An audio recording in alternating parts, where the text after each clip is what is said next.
CPM Politburo യോഗത്തിന് ശേഷം general secretary Sitaram Yechury വാർത്താസമ്മേളനം നടത്തുന്നു. The first Politburo meeting after the 21st Congress was convened at Delhi yesterday and today, and we have just completed our work and our agenda.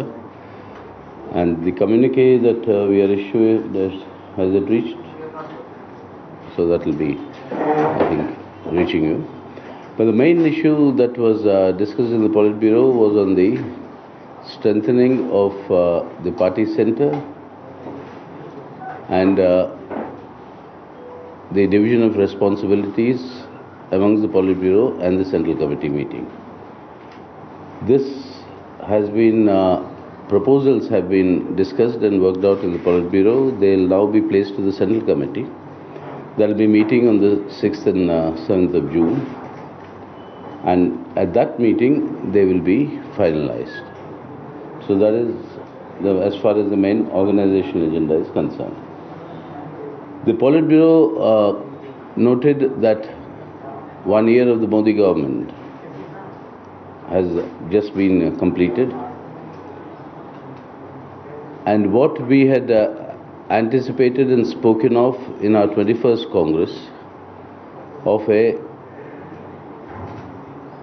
trimurti of attacks, which is the three dimensions of the attack that is being mounted against our Indian Republic and the people.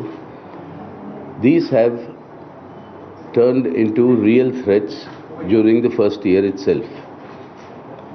That is the neoliberal economic policy trajectory that was being followed by the Manmohan Singh government, that is being aggressively pursued by this Modi government. Combined with that is the very aggressive communal agenda of communal polarization that this government is patronizing. It functions as the political arm of the RSS, and the communal polarization can be seen in various aspects, in various spheres.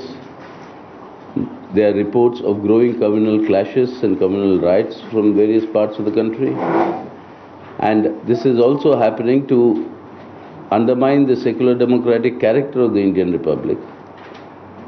And this we have seen the latest instance being the brazen attack on the Institute for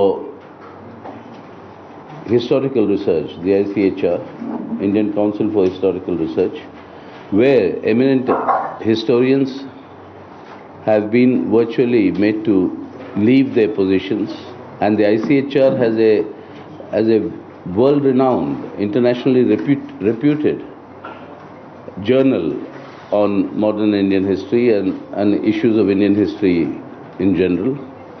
Now that journal has virtually been taken over from eminent historians in the country. So these sort of brazen attacks that we are finding in every institution in the country, and the attempt to try and rework the curriculum and syllabus in our schools and colleges, all these point to the fact that the effort is to convert our secular democratic modern Indian Republic into the RSS vision of a Hindu Rashtra. The effort is to replace history by mythology, and this is being relentlessly pursued. We've also noted here that this attack on the economic field is also becoming very aggressive. Within a span of 2 weeks, the petroleum prices have been hiked substantially twice. Now this hike in the diesel prices is not only going to contribute to the cascading inflationary spiral, but coming as it does at this time when the Indian peasantry and rural India are reeling under severe hardships because of inclement weather and the weather conditions, Indian agriculture is going to suffer very, very severely. Now this will have a very negative effect on the growing agrarian distress in our country. So on these issues, the Central Committee the Politburo has decided that the people's protests all over the country must grow, and we have called upon all our party units to intensify protests on the petrol and diesel hikes, on the growing agrarian distress, and also on the various other economic measures that are being contemplated. Mr. Modi is now, I don't know, we have also lost track of which number of country he is today in, but I think by the year end, his first year ends, he would have visited 18 countries. This is unprecedented. I don't remember in recent history any Prime Minister going on such a whirlwind tour. He is obviously making up for his lost time of the lost decade, where many of these countries had denied him the visas to visit. So that is being made up now in this process. But in every one of these countries, the meetings that he's held, virtually the meetings with the NRIs, have repeatedly turned out to be extensions of the continuation of the election mode that he has been in. And that is the sort of things he's addressing. But in any case, we'll substantially have to wait and see what the agreements with these countries have really amounted to. With the current visit to China, continuing the relationships of improving relations with China is something that we have always supported.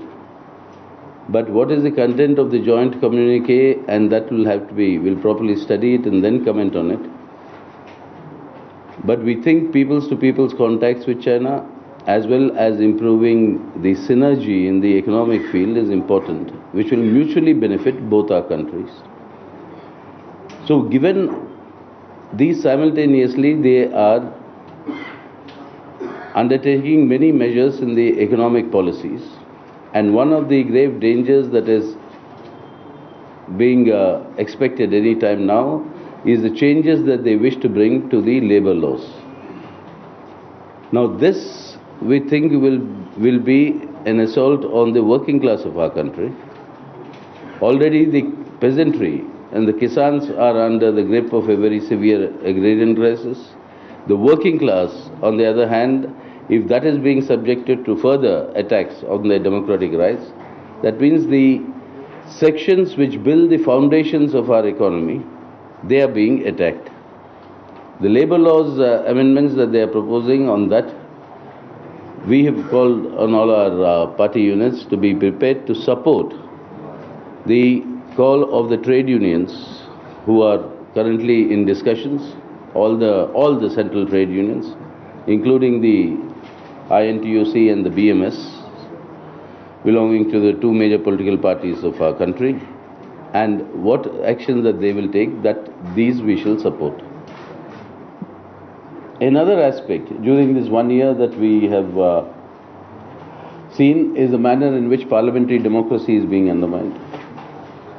Nearly 50 legislations have been passed during the course of this year without proper parliamentary scrutiny, without being referred to the parliamentary standing committees. So the claims that the government is making that Parliament is running more efficiently than it used to earlier is simply the exercise of what we have always called the tyranny of the majority in the Lok Sabha. And through that, they are depriving the Rajya Sabha, and together the Lok Sabha and Rajya Sabha constitute the Indian Parliament. By manipulating the definition of a money bill, using or misusing the right given by the Indian Constitution, the Speaker of the Lok Sabha, they are declaring bills which are not strictly money bills as money bills and depriving the Rajya Sabha of any scrutiny. Now this is a very serious manner in which our parliamentary democracy itself is being undermined. A second, another issue in which the undermining of the Indian Constitution is very serious is on the question of center-state relations. Now all these northeastern states in India have been regarded as a special category states, and we have made, successive governments have made provisions whereby it is mandate mandatory. For all developmental expenditures in the country, 10% of that should go to the northeastern region. Now, with the abolition of the Planning Commission, a large number of heads under which these states used to get assistance, that is now being deprived. The allocations to these states are drastically reduced, and all the chief ministers of all the 8 states, northeastern states, have reportedly written to the Prime Minister, expressing their concern and seeking time so that they can come and plead their case. That is still pending with the Prime Minister. He has not shown this. So the issue of center-state relations, instead of giving the rights to the states as enshrined in the Constitution, you are reducing them to be at the mercy of the central government, which is undermining the entire federal principle of our Constitution. Now we have seen the manner in which the rights of the democratically elected government in Delhi are being infringed upon by the center-appointed Lieutenant Governor. So all these trends, or whereby the rights of the states are being undermined. And on top of this has come the spate of appointments of governors of the states with avowedly known political leaders belonging to the BJP or its mentor, the RSS. And one such political leader of the BJP, who has been appointed now recently as the governor of Tripura, has publicly stated his not mere agreement but his encouragement to the hardcore Hindutva agenda as being pursued by the BJP. Now this is completely in violation of the entire constitutional spirit of these governors being in the constitutional positions that they are. They ought not to, and it is expected of them not to take politically partisan positions. But that is being violated with impunity. So on all these issues, as I said earlier, if you look at them in the totality, the attacks on the livelihood of the people through the pursuit of these economic policies of economic reforms, the relentless pursuit of the agenda of communal polarization, whereby the BJP is actually playing the dirtiest form of vote bank politics.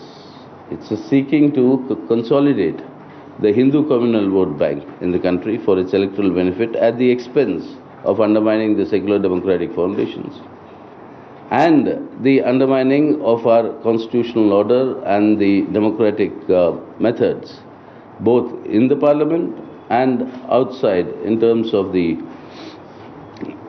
appointment of the governors. All these are ominous trends.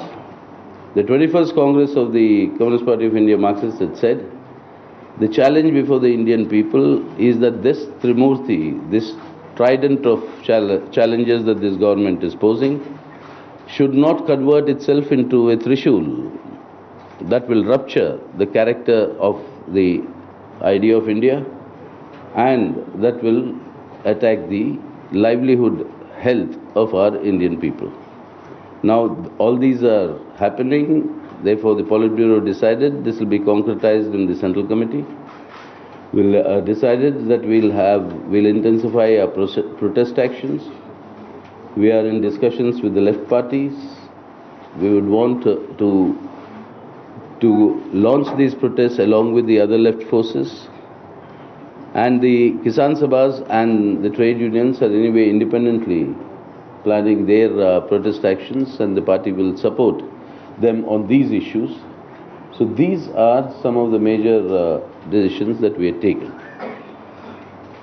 The CPM had given a call for the Nepal Earthquake Relief Fund, and we are happy that close to 2.5 crores of rupees has been collected so far. These monies will be transferred to the Nepal authorities who are actually engaged in building substantive rehabilitation programs in Nepal. We are in discussions with them either through the Nepal government or Nepal government approved agencies who are doing these activities, these sums will be transferred. Finally, the Politburo discussed the proposals for the holding of the organization plenum. That was the decision of our 21st Congress.